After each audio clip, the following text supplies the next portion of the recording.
Familia, derecho inductivo en materia civil y mercantil. Buenas tardes, este es el curso sobre los temas de familia. Y bien, pues cabe comenzar a hablar sobre la familia y lo que atañe al derecho civil por entender más el concepto de familia como un concepto sociológico que es jurídico. El ser humano es un ser racional de naturaleza social que desde que nace tiene esta necesidad de agruparse a fin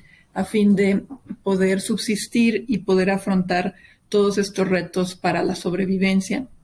además de la necesidad de buscar este apoyo afectivo, cognitivo y de identidad y pertenencia hacia un grupo. Y es así que la vida cotidiana, desde que venimos a este mundo, transita conforme a las reglas y principios del grupo elemental de la sociedad que es la familia. Y es así como crea entonces el sistema jurídico reglas y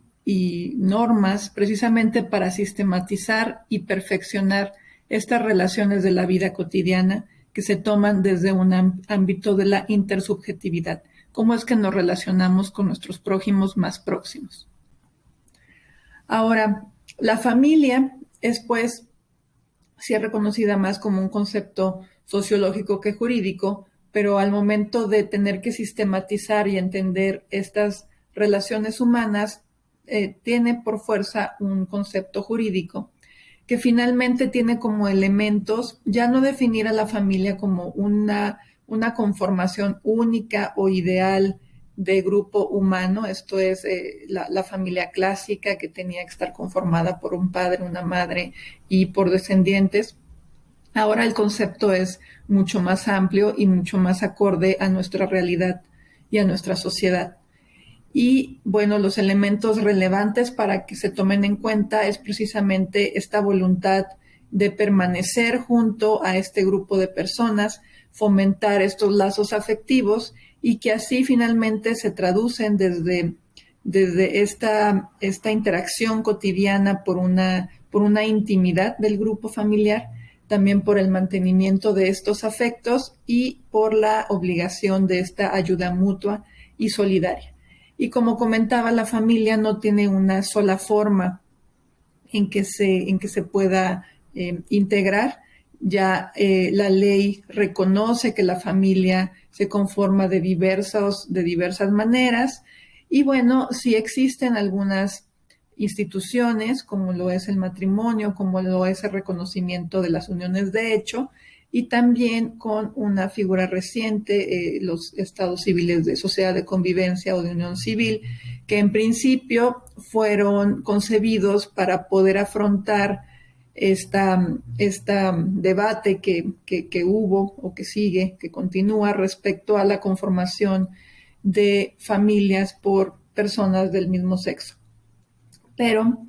en suma, la familia puede conformarse y se reconoce de distintas maneras.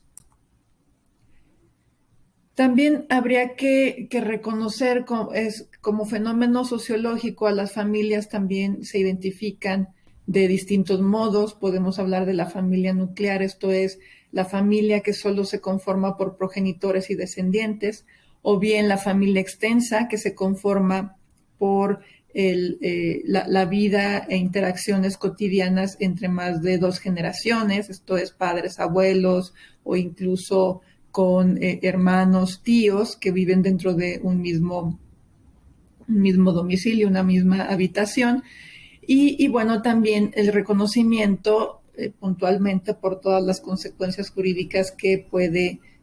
ocasionar de las familias monoparentales, esto es, las que solo están dirigidas por un solo progenitor, generalmente la situación de las madres solteras, que es también un hecho notorio, que es lo que es más generalizado, y también podemos hablar también por las consecuencias y todas estas problemáticas que a nivel de legislación y de deslinde de responsabilidades o de establecimiento de obligaciones generan las llamadas familias reconstruidas, que son básicamente estas familias que se integran por parejas que ya provienen de otros grupos familiares que por algunas cuestiones se disuelven ante el Estado. Entonces tienen aquí algunas consecuencias y particularidades, por ejemplo, en relación a las convivencias y a la custodia de hijos o hijas menores de edad. También cabe mencionar aquí que de nuestro parámetro constitucional directamente y de forma expresa en el artículo 4 de la Constitución Federal se reconoce la protección del Estado hacia la familia. Y fue en una reforma en 1975-78 que el constituyente, precisamente al incluir y al reconocer la igualdad de derechos del hombre y la mujer en el reconocimiento de la ley y precisamente en todas las repercusiones sobre la familia, que una de las motivaciones o del espíritu que motivó esa reforma fue precisamente el reconocimiento de que en la familia se conservan de forma más pura las formas de convivencia humana. Esto es en la familia como grupo esencial de esta construcción del tejido social, donde se expresan de forma inicial todas las aspiraciones y transformaciones. Y es por eso que es allí donde el Estado debe de poner mayor atención, precisamente porque desde allí empieza la organización social y la organización y la paz pública, el orden e interés público para una sociedad sana. Y también, por su parte, en el parámetro convencional, dado la incorporación al sistema de reconocimiento de los derechos humanos de instrumentos internacionales, cabe señalar aquí dos numerales esenciales para concebir la protección de la familia por parte del Estado. Uno de ellos, el artículo 23 del Pacto Internacional de Derechos Civiles y Políticos, que reconoce a la familia como el elemento natural y fundamental de la sociedad, y de ahí que la familia, todo tipo de familia, tiene el derecho de protección de la sociedad y del Estado, y también en este mismo numeral se reconoce esta igualdad de derechos y obligaciones del hombre y de la mujer y la responsabilidad del Estado de tomar todas las medidas apropiadas para que estos derechos se garanticen. Por su parte, también en el sistema regional, la Convención Americana sobre Derechos Humanos, en el artículo 17, reconoce también en la misma armonía que la familia es el elemento natural y fundamental de la sociedad, y entonces merece especial protección a la par de este reconocimiento de igualdad en todas las condiciones y consecuencias que ocurran por estas relaciones en familia. Y bueno, cabe también mencionar el numeral 6 de la Declaración Americana de los Derechos y Deberes del Hombre, que como premisa fundamental a este reconocimiento del Sistema Universal de Derechos Humanos reconoce el derecho de toda persona a formar una familia. Y aquí, muy brevemente, cabe mencionar que nuestro sistema jurídico en cuanto a la rama del derecho familiar en los últimos años ha tenido una transformación significativa debido a este fenómeno de la constitucionalización del derecho familiar. Y todo esto es básicamente porque del artículo 1 constitucional, dada la incorporación de instrumentos internacionales en este ejercicio jurisdiccional y en el desarrollo del derecho como herramienta pacificadora de la sociedad, es que se ha venido a interpretar instituciones del derecho civil, de los códigos y legislaciones familiares,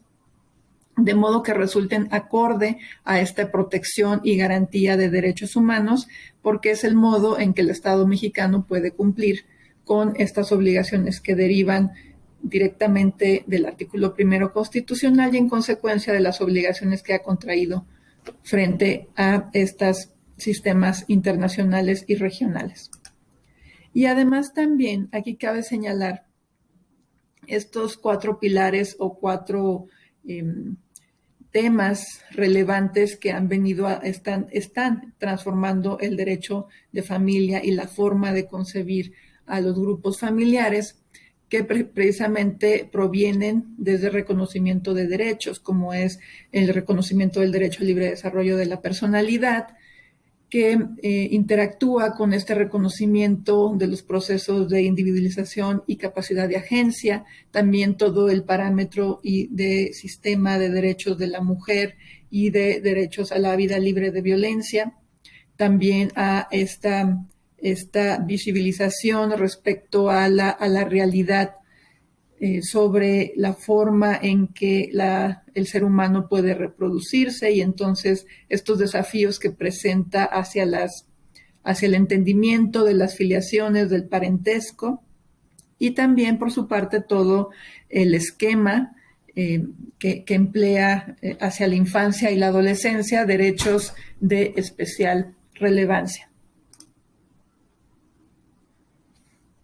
Y bien, para comprender los temas básicos sobre el tema de familia, cabe señalar aquí el entendimiento sobre filiación y parentesco. Finalmente, el parentesco es entendido en el derecho civil como una relación jurídica general y permanente que se establece entre los miembros de una familia,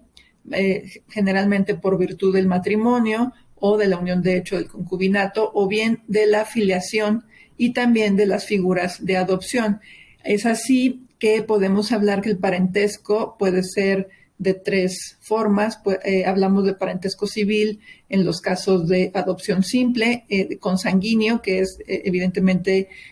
tal como su nombre lo indica, el parentesco que se origina por la descendencia biológica, o bien el parentesco por afinidad, que es el parentesco que se establece conforme estas uniones de matrimonio o de concubinato o de establecimiento de sociedades civiles frente a los parientes consanguíneos de la pareja.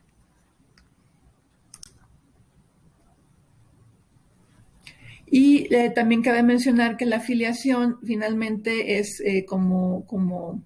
institución jurídica del derecho de familia, es el vínculo que crea el parentesco consanguíneo o bien equiparado en esta línea recta en primer grado. También cabe señalar que el parentesco generalmente es establecido por este hecho biológico del nacimiento, también por una serie de presunciones legales, por ejemplo, la presunción de que los hijos nacidos dentro o durante la celebración de un matrimonio, pues dependiendo de estos, si se esperó los 300 días, se presumen hijos del cónyuge, no obstante la disolución del matrimonio, o bien también existen estas presunciones por estados de hecho, mediante las cuales si una persona ha tratado a otra de forma pública y bueno, sin mala fe, como un hijo, pues puede en cierto momento y bajo determinados requisitos reclamarse el estado de hijo que se equipara a esta filiación consanguínea. O bien también en el caso de la adopción plena, que si bien no se origina por efectos del hecho biológico del nacimiento, dada esta ficción jurídica, se establecen lazos de parentesco consanguíneo tal como si fuera descendencia en línea recta consanguínea, y además desaparecen todas las líneas de filiación que hubieran establecido con el adoptado por sus líneas efectivamente de hechos biológicos. Y bueno, como alcance del parentesco y la filiación, también hablamos que puede establecerse en línea recta, esto es, de ascendientes a descendientes, progenitores a hijos o hijas, o bien en una línea colateral, como de donde lo común va a ser el mismo progenitor, lo que sucede en el caso de los hermanos, de forma ascendente o descendente, tal como su nombre le indica. Ascendentes son los progenitores, los abuelos, bisabuelos, etcétera, descendentes, hijos, nietos, bisnietos, etcétera, y dependiendo de los grados También existen reglas para medir los grados de parentesco o bien las generaciones que pueden también ser parte del alcance de la filiación y el parentesco. Hay dos formas de poder medir o contar el grado del parentesco. Una de ellas es descontando el progenitor en común o bien contando las generaciones. De este modo, aquí con este esquema que pueden ver en pantalla, yo tengo un grado de parentesco en segundo grado con mis hermanos de línea colateral consanguínea y respecto de mis abuelos, línea colateral consanguínea también es en segundo grado y de mis tíos en tercer grado, de mis primos en el cuarto grado. Y en una línea colateral por afinidad, pues serían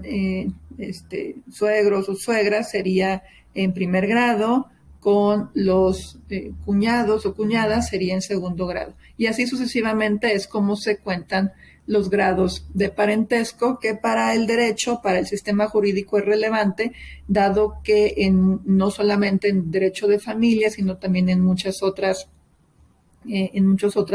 áreas, por ejemplo, derecho administrativo, incluso en la impartición de justicia, los grados de parentesco pueden significar algo relevante, por ejemplo, para declarar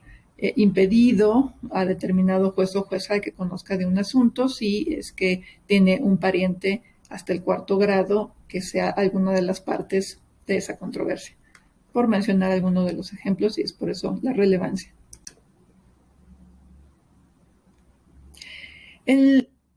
Uno de los pilares que hablábamos es el reconocimiento de esta realidad que desafía por mucho la forma de entender la filiación biológica, y es por eso que hablamos de este fenómeno de desacoplamiento de la filiación biológica que viene o ha provocado este cambio de concepción para poder establecer lazos de filiación. Uno de estos ha sido reconocer precisamente que es la voluntad procreacional el elemento más relevante para poder establecer cuándo se va a establecer un vínculo biológico con determinada persona, y también con este reconocimiento de que es un derecho humano el utilizar los medios tecnológicos, ya sean científicos, para el desarrollo de la vida privada. Y también para concebir que no solamente hablábamos de estas líneas de parentesco, generalmente solo se reconocía la línea paterna y materna, pero dado precisamente del reconocimiento de las realidades, es que ahora puede establecerse por filiación en donde existan dos líneas maternas, y hablamos de este caso en concreto, un asunto que resuelve la Suprema Corte, donde se reconoce la comaternidad, que si bien cuestiona la presunción de filiación civil, y evidentemente donde se requieren no solamente gametos femeninos, sino también masculinos para la procreación de un nuevo ser humano, dadas la posibilidad de hacer estas ficciones jurídicas, y al reconocer precisamente que es la voluntad procreacional lo que finalmente establece la filiación y el parentesco, y lo que hace posible garantizar el derecho de toda persona a formar una familia, que el derecho puede reconocer y puede establecer lazos filiales. Del mismo modo, ya en la familia en la concepción de familia se ha precisamente cuestionado que no es una regla racional ni tampoco que debe permanecer el que siempre los apellidos de la persona deben reflejarse en este orden, que siempre sea el apellido paterno primero y después el materno. Y esto, bueno, también dado a esta columna de reconocimiento de los derechos de igualdad de la mujer, y también el poder tener estas instituciones y comprensión del derecho con esta perspectiva de género, en donde es posible que las familias, en uso de su derecho a la privacidad y al derecho al libre desarrollo de la personalidad y al derecho a formar una familia de la forma en que consideren, puedan establecer cómo es que se van a organizar para el orden de los apellidos de sus descendientes. Y también como parte del reconocimiento de los derechos de igualdad y el principio de no discriminación, cabe señalar que, bueno, ya lo anunciábamos, que el matrimonio ya no solamente se concibe como la unión de un hombre y una mujer, incluso las normas constitucionales que establezcan un reconocimiento del matrimonio bajo esa concepción, pues resultan discriminatorias y no soportan un test de proporcionalidad constitucional, dado que distinguen o presentan una barrera para que las personas puedan formar una familia por medio del matrimonio. Lo que también ha ocasionado, y con estas concepciones respecto a los derechos y las libertades humanas,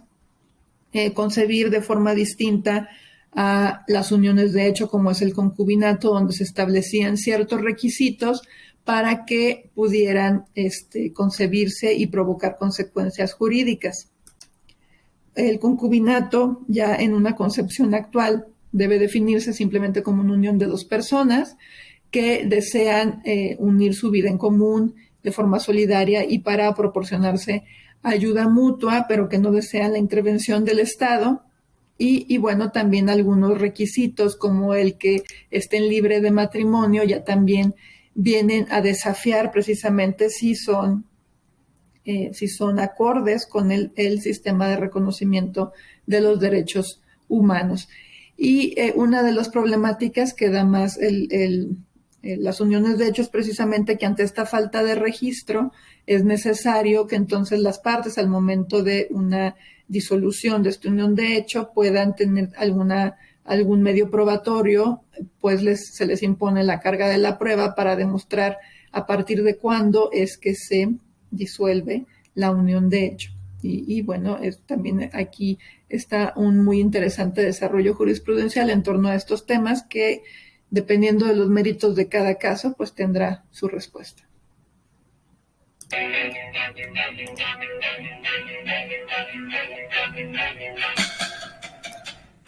Tema 3.3.1, divorcio y separación. Bien, el divorcio es una de las formas para disolver un matrimonio. Hay otras formas también para que se disuelva o se quiebre, digamos, esta relación matrimonial. Estas serían la nulidad o bien la inexistencia por falta de algunos requisitos necesarios para la celebración del matrimonio, pero nos vamos a enfocar aquí solamente al divorcio. El divorcio por fuerza es una acción que debe de presentarse o pedirse ante un juez competente, pues es el único que puede dictar la separación o la disolución del vínculo matrimonial y como consecuencia deja a las personas en condición para contraer o unirse en un nuevo matrimonio o bien una unión de hecho o bien una sociedad civil como estado civil de las personas. Algunas limitantes, si las existen para la mujer, por ejemplo, esperarse 300 días antes de volver a contraer matrimonio, y esto pues pudiera cuestionarse como un requisito quizás que no consideran estos derechos de igualdad y el principio de no discriminación, o bien puede estar basado en algunos estereotipos. Y como el divorcio atiende generalmente o es así, también ha tenido una transformación de atender a la voluntad de los cónyuges, de ya no permanecer dentro del matrimonio más que otra cosa.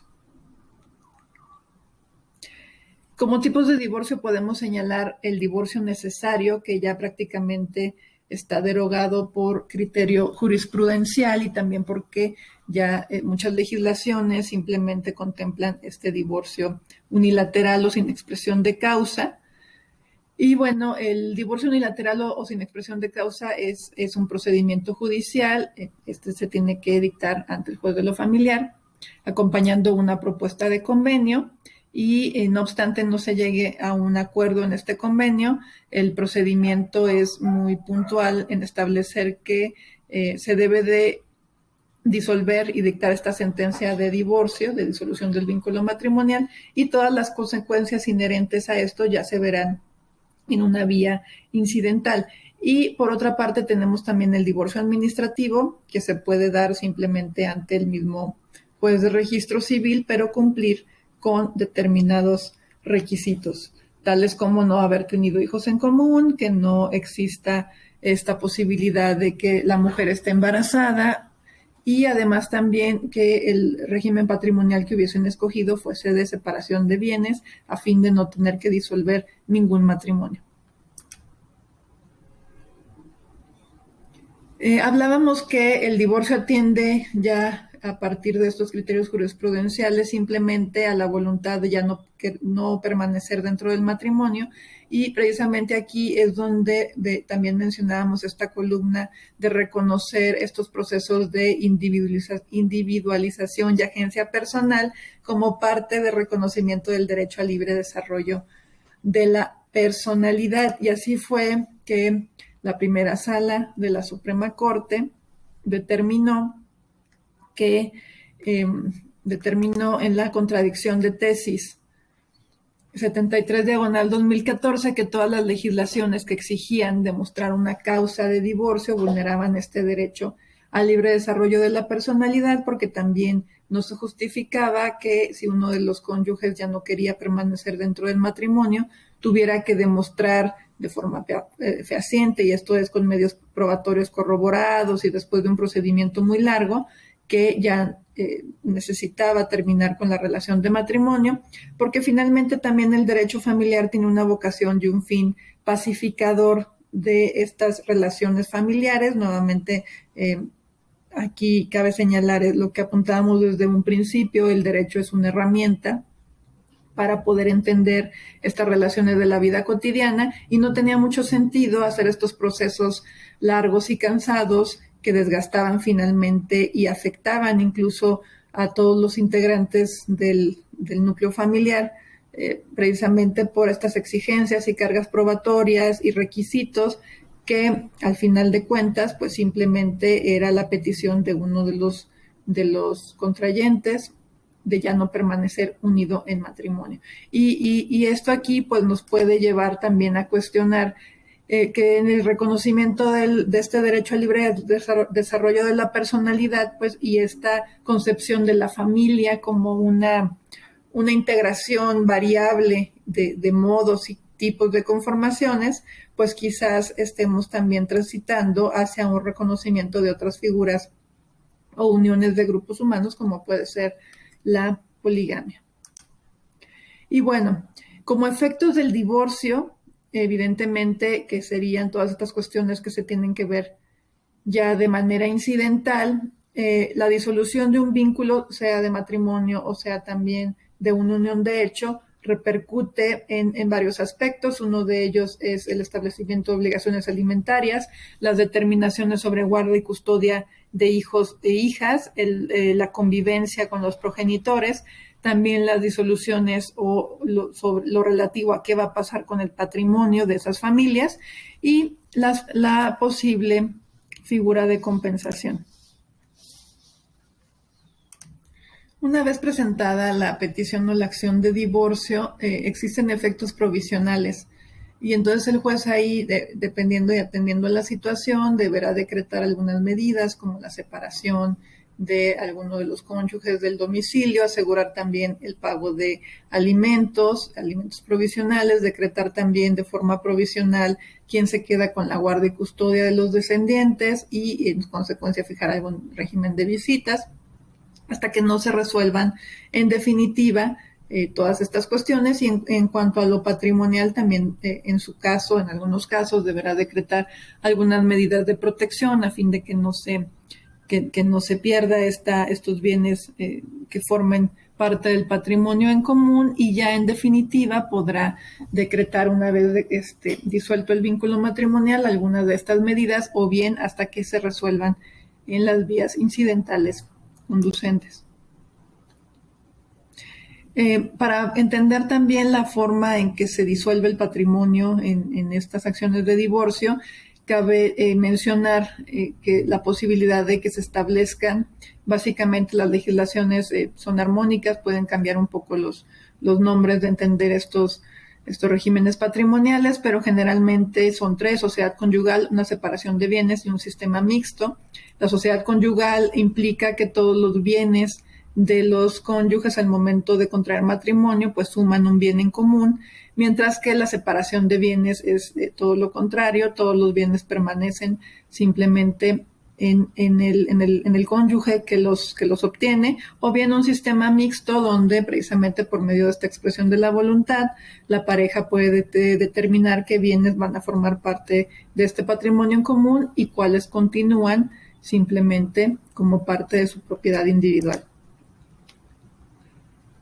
Bueno, el derecho a la compensación económica también es importante en los procedimientos de divorcio,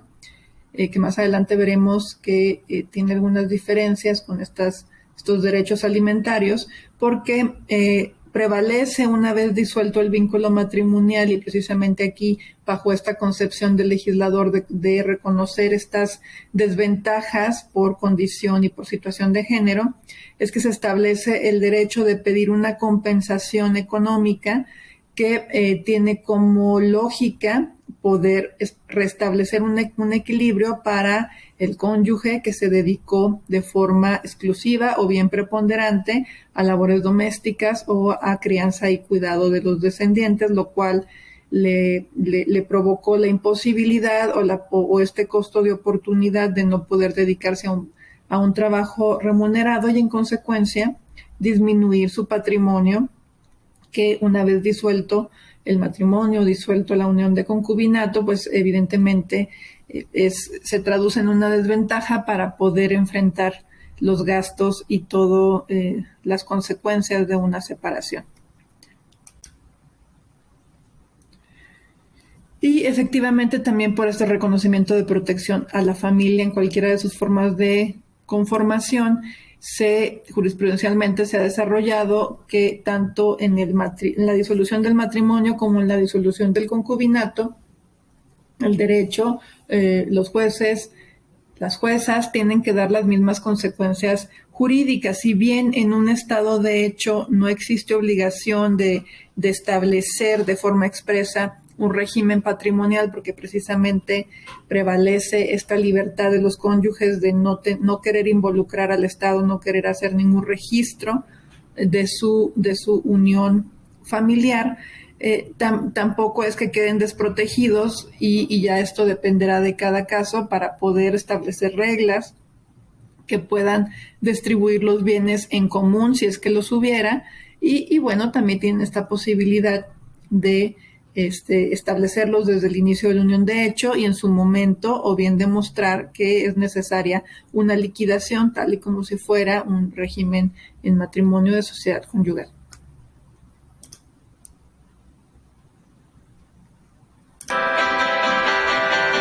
.3.2 Guarda y cuidado.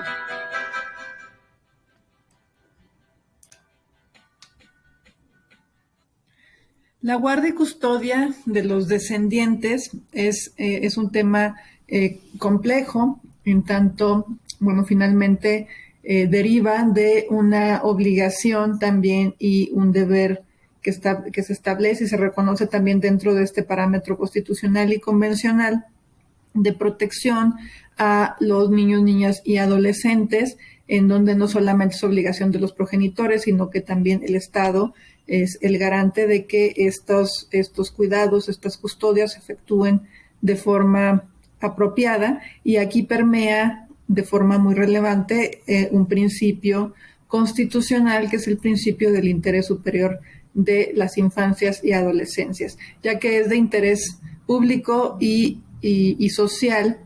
que los progenitores siempre actúen en beneficio y protección de los hijos o hijas, nuevamente bajo la concepción que es en la familia donde se crean y donde se puede transformar realmente a la sociedad y en la que todos podemos estar beneficiados o bien perjudicados, y es por eso que es de especial atención la guarda y custodia de menores. Y bueno, por guarda,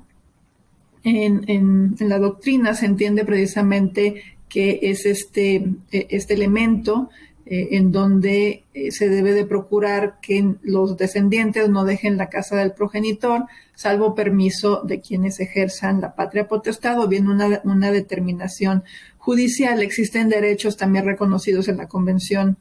sobre los derechos del niño, y es decir, la niña y el adolescente, de que los menores deben de permanecer al lado de sus progenitores y dentro de su entorno familiar, y solamente por razones muy justificadas, en donde puedan estar en riesgo precisamente su integridad física, emocional, espiritual, etcétera, es que haya necesidad de sacarlos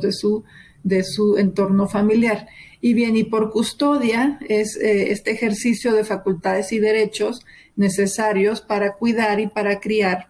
y de cierto modo vigilar precisamente que los niños, niñas y adolescentes estén bajo un entorno adecuado y favorable a su desarrollo integral. Y bueno, para determinar en el caso, por ejemplo, de una disolución de un vínculo de la pareja, existe también este dilema en torno a quién deberá de ostentar la guarda y custodia de los hijos y cómo establecer un régimen de convivencias. En los últimos años existe un consenso, o al menos un ideal, en torno a que ambos progenitores, bajo este principio de igualdad, tienen esta misma aptitud también para poder cuidar, criar y convivir con sus hijos, y es por eso que se habla de esta guarda y custodia compartida, que de cierto modo subsume este derecho de convivencia de los menores, dado que se reparten precisamente entre padre y madre, o bien padre-padre, dependiendo de cómo esté conformada esta unión que fue disuelta. Se establece la posibilidad de que los niños, las niñas o bien adolescentes convivan de forma cotidiana con ambos, esto es, tengan ya dos casas. También existen estas críticas en torno a que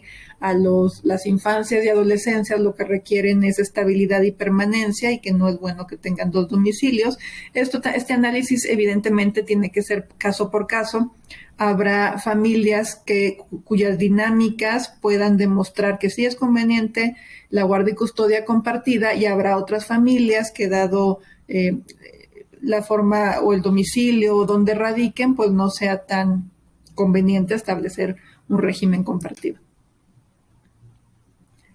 Y bueno, aquí también en guarda y custodia y en estas controversias familiares existe esta problemática en torno a la alienación parental, en donde se alega que también quien ostenta la guarda y custodia de cierto modo tiene este poder, por decirlo de algún modo, de poder tener a los descendientes más de su lado que del cónyuge, excónyuge o ex concubino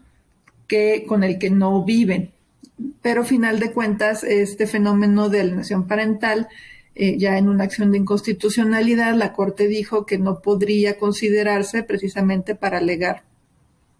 alguna cuestión en torno a las determinaciones de guarda y custodia. Y también aquí es relevante hacer notar que las legislaciones estaban inmersas en estos equívocos o estereotipos de género, al considerar que siempre va a ser la madre la más apta para la realización de los cuidados de niños, niñas y adolescentes, especialmente cuando se trataba de niños, niñas de la primera infancia, con estas ideas sobre las necesidades biológicas, por ejemplo, en caso de infantes lactantes. Pero en realidad ya se ha desarrollado y se ha razonado que ambos progenitores son aptos, y como cualquier persona humana, pues estarán llenos de defectos, carencias y virtudes, y pues no existe un progenitor ideal o idóneo para poder efectuar la guarda y custodia. Así que no es una justificación que simplemente por cuestiones atribuidas al género del progenitor es que se deban establecer las determinaciones sobre la custodia de menores.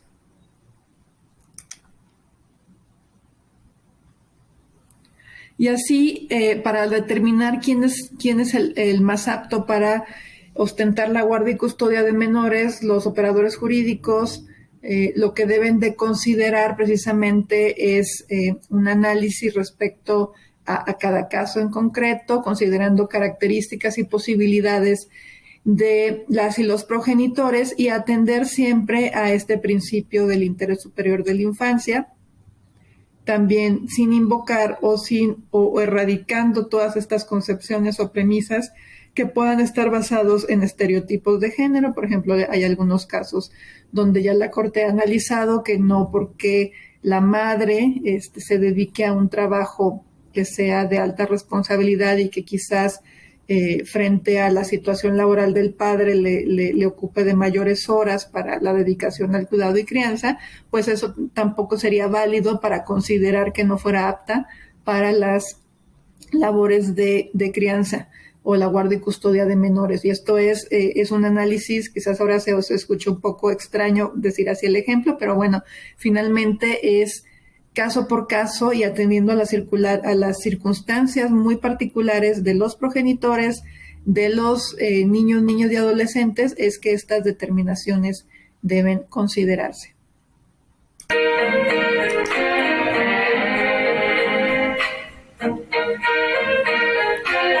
3.3.2 Régimen de visitas y convivencias.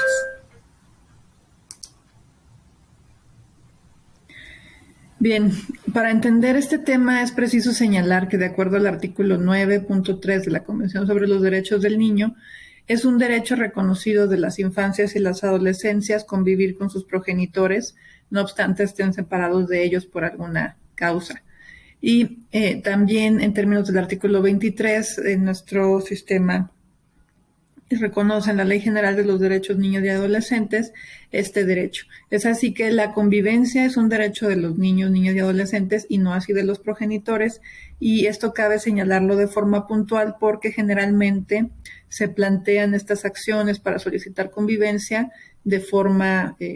a la inversa, ¿no? Como si fuera un derecho de los progenitores a convivir con sus hijos, y la realidad es que es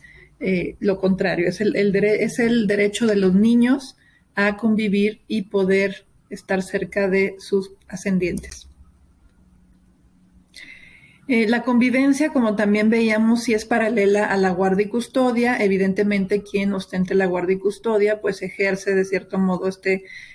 o más bien garantiza el derecho de convivencia de los menores. En algunos casos es que se determina una convivencia supervisada, y esto regularmente ocurre cuando se acusa o existen estas denuncias respecto a que la convivencia resulta dañina, dadas las conductas del progenitor que pretende convivir, y a efecto mientras se verifica o se corrobora si estas denuncias son o no ciertas o si efectivamente ocurre algún riesgo, pues eso no es razón para suspender la convivencia, sino simplemente tomando algunas medidas adecuadas y razonables. Incluso también en algunos casos, por ejemplo, en donde se pierde la patria potestad, dado por ejemplo al incumplimiento de la obligación alimentaria, eso no hace cesar el derecho de los niños y adolescentes a convivir con el progenitor que pierde la patria potestad, porque nuevamente es el derecho de ellos y no del progenitor.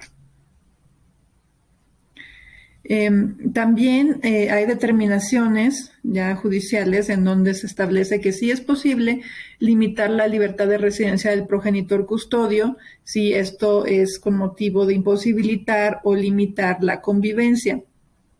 Evidentemente existirán algunos casos donde es justificado el cambio de convivencia y de residencia, y también si la convivencia implica un riesgo o se demuestra precisamente que se ejerce violencia, puede restringirse. Y con base a estas modalidades de convivir, ya sea supervisada, también en los últimos años, por efectos de la situación de emergencia de salud que nos motivó a un confinamiento,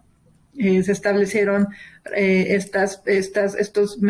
posibilidades de convivir con los progenitores por medio de uso de herramientas tecnológicas, por ejemplo, por los programas de Zoom o de una llamada vía Internet. Y bueno, es una modalidad válida cuando implique un riesgo de los menores salir a convivir. En este caso era un riesgo por los contagios de la enfermedad SARS-CoV-2.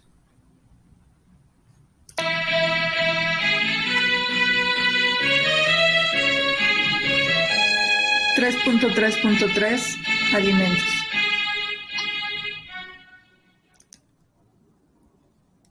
La obligación alimentaria en las relaciones del derecho de familia es un deber que se genera por razones de parentesco o bien solidaridad familiar y tiene por objeto auxiliar al sustento de la persona, del vínculo familiar o de parentesco por afinidad, que se encuentra en un estado de necesidad mucho mayor a quien puede proporcionar lo necesario para la subsistencia y su desarrollo. De ahí que la obligación alimentaria se establece precisamente para el sostenimiento y para poder también cumplir con el derecho a un nivel adecuado de la vida humana. Como fuente de la obligación se señalan estas razones de solidaridad familiar y parentesco, y bueno, esto se demuestra por las relaciones de matrimonio, concubinato, sociedad de convivencia, o también por razones de un parentesco, ya sea consanguíneo, civil, o por afinidad, incluso vía colateral. Las características de los alimentos es que es una obligación recíproca, esto es, implica que cuando cambie la posibilidad y la necesidad de los deudores y acreedores, entonces se puede cambiar precisamente el carácter del deudor hacia acreedor, lo que sucede, por ejemplo, en el caso de ascendientes y descendientes, cuando los ascendientes llegan a una edad ya pues avanzada, son los hijos o hijas quienes tienen la obligación de dar el sustento mediante la obligación de alimentos a sus padres o madres. Del mismo modo, es una obligación subsidiaria, esto es, por ejemplo, en los casos en que la fuente del trabajo del deudor alimentario no dé la información debida, entonces se impone la obligación de forma subsidiaria al patrón, o bien en los casos en que los abuelos asumen la obligación alimentaria ante la imposibilidad total de los hijos para poder dar el sustento a sus nietos. También esta obligación es proporcional, lo que significa que no está precisamente limitada a las posibilidades del deudor alimentario, a sus ingresos, y también a las necesidades de los acreedores alimentarios, lo que implica que estará simplemente enfocada a satisfacer las necesidades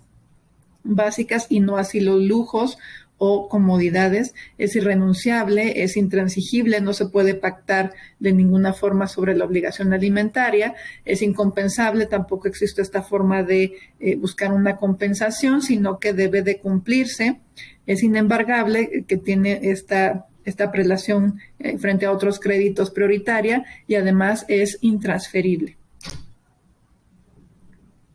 Para cumplir con la obligación alimentaria, generalmente es en pensiones en efectivo o bien incorporando al acreedor alimentario dentro del hogar del deudor, no en el caso de disoluciones de parejas, precisamente porque pues es el efecto de un divorcio, de una disolución de hecho, es ya no permanecer en la vida en común, entonces ahí sí sería mediante la pensión alimentaria. Para garantizar su aseguramiento, la ley establece la posibilidad de hacerlo con distintas garantías: hipoteca, prenda, depósito, fianza, y también con estas orden de descuento a nómina o a los ingresos, en donde se vincula también a los patrones o fuentes laborales para cumplir con la obligación. El contenido de la obligación alimentaria no solamente significa dar los alimentos, esto es, los nutrientes necesarios para la subsistencia cotidiana, sino que es un concepto mucho más amplio, incluye lo que es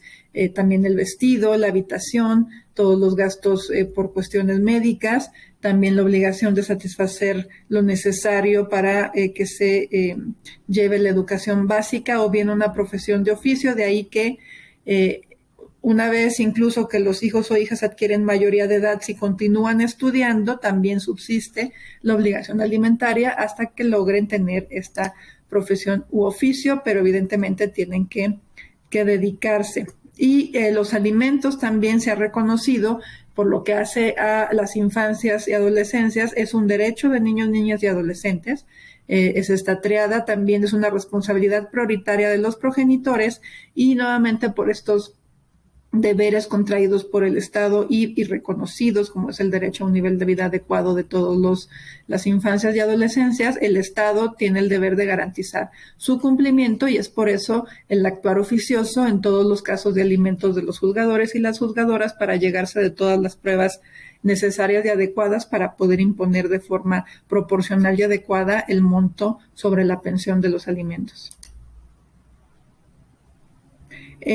Para determinar y calcular los alimentos, ya también se ha dicho jurisprudencialmente que debe de hacerse con esta perspectiva de género, a fin de dilucidar exactamente estas presunciones que ya establecen las legislaciones en materia civil y familiar, de ante una disolución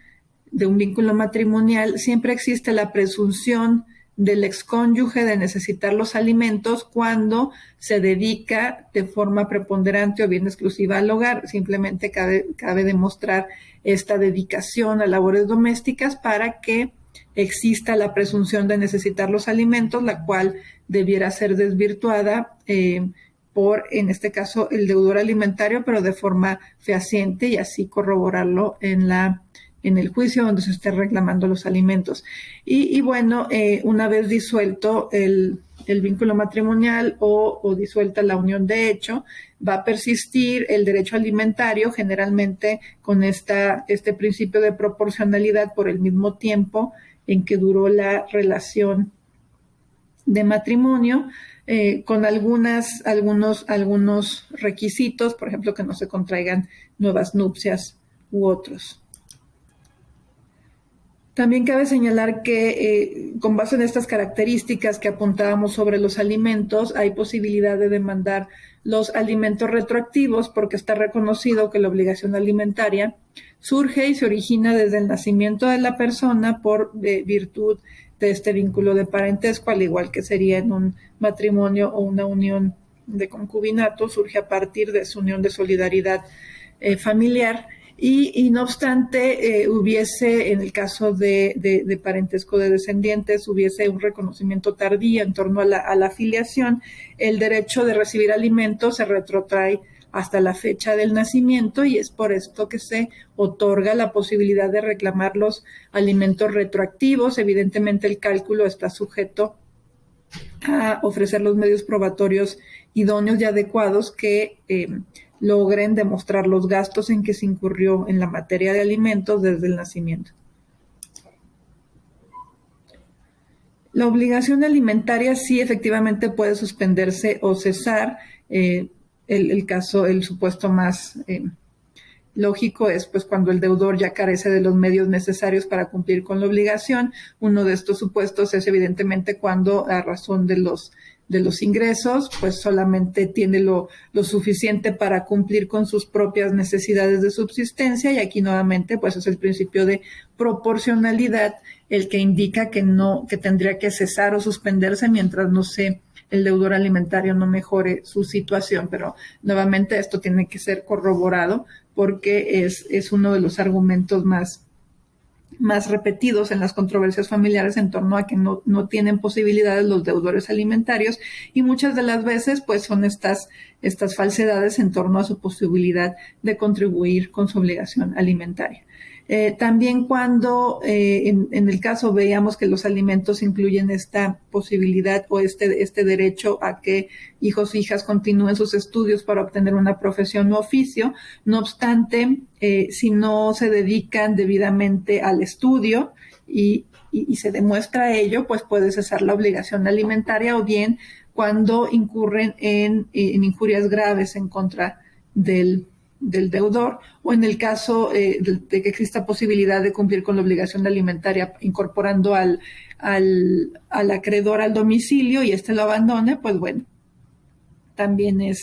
se suspende. En el caso, veíamos, de las disoluciones de pareja, bueno, si se contraen nuevas nupcias o bien se establece una unión de hecho, se presume que ya no hay esta necesidad alimentaria porque hay un vínculo u otra unión de solidaridad y apoyo mutuo y entonces ya el deudor alimentario no tendría que sostener. Incluso hay supuestos que recientemente se han considerado inconstitucionales. Hay un supuesto que decía cuando la excónyuge tenga un hijo ya se va a suspender, que no sea obviamente el deudor alimentario, se suspendería la obligación, no obstante, no supera un test de constitucionalidad porque no necesariamente el tener un hijo implica que ya no se tiene la necesidad alimentaria, sino muy por el contrario, se incurren mayores gastos y es por eso que bajo una perspectiva de género, pues ese requisito para suspender la obligación alimentaria no fue superado. Mencionábamos también la distinción de este derecho a recibir una compensación en caso de disolución y el derecho a recibir alimentos una vez que se disuelve el vínculo matrimonial. Son dos indemnizaciones, si pudiéramos llamarle, muy distintas, aunque los alimentos no son indemnizaciones, me corrijo, más bien son dos cuestiones diversas, porque la pensión de alimentos no elimina el derecho a la compensación y tampoco de forma contraria, evidentemente, pues aquí lo que habrá que analizar cada operador jurídico son las posibilidades reales del deudor alimentario, quien generalmente es quien ostenta o tiene este patrimonio en común del que debiera considerarse el derecho a la compensación. Generalmente este derecho se establece hasta un 50% del patrimonio que se formó durante el matrimonio. Y bueno, aquí también es habría que atender al régimen patrimonial y poder verificar si hubo o no este costo de oportunidad que le facilitó al deudor alimentario poder formar este patrimonio en clara desventaja al excónyuge que se dedicó de forma preponderante o exclusiva al hogar. Y también cabe señalar que, dado que ya no existe este régimen de causales, pues la pensión de alimentos en divorcio no se establece como una sanción, sino netamente como una obligación derivada de esta responsabilidad de solidaridad familiar. Y ya por último, cabe señalar que para estas cuestiones de la compensación y la dedicación exclusiva y preponderante al hogar, también se ha reconocido este fenómeno o esta realidad de la doble jornada que generalmente aqueja al grupo de las mujeres. Y entonces es por eso que se habla que esa sea una dedicación preponderante y no necesariamente exclusiva, porque también se hace este catálogo, digamos, de todas las labores que implica los cuidados y el trabajo doméstico. Hay algunas que son ejecución material de tareas, mientras otras son incluso fuera del hogar, pero vinculadas siempre a la vida doméstica. Incluso hay la posibilidad de realizarlas por medio de terceras personas y también a la par de que sí se hacen actividades en un trabajo remunerado, aunado a que el cuidado y crianza y educación de los hijos, pues si bien se acompaña con todo el trabajo doméstico, pues implica también la dedicación de tiempo extraordinario frente a quien no realiza este tipo de labores durante la celebración o la duración de la unión de la pareja. Y es por eso que todos estos elementos se consideran ya sea para establecer una pensión de alimentos y también para determinar lo relativo a la compensación. ¿Y por qué? Porque, si el excónyuge que se dedicó preponderantemente al hogar continuará, digamos, con el cuidado de los hijos y estos todavía corresponden a edades de la primera infancia, pues evidentemente tendrá dificultades para poder superar esta necesidad alimentaria y poder tener un empleo remunerado en las mismas condiciones que las tiene quien asume el carácter de deudor alimentario.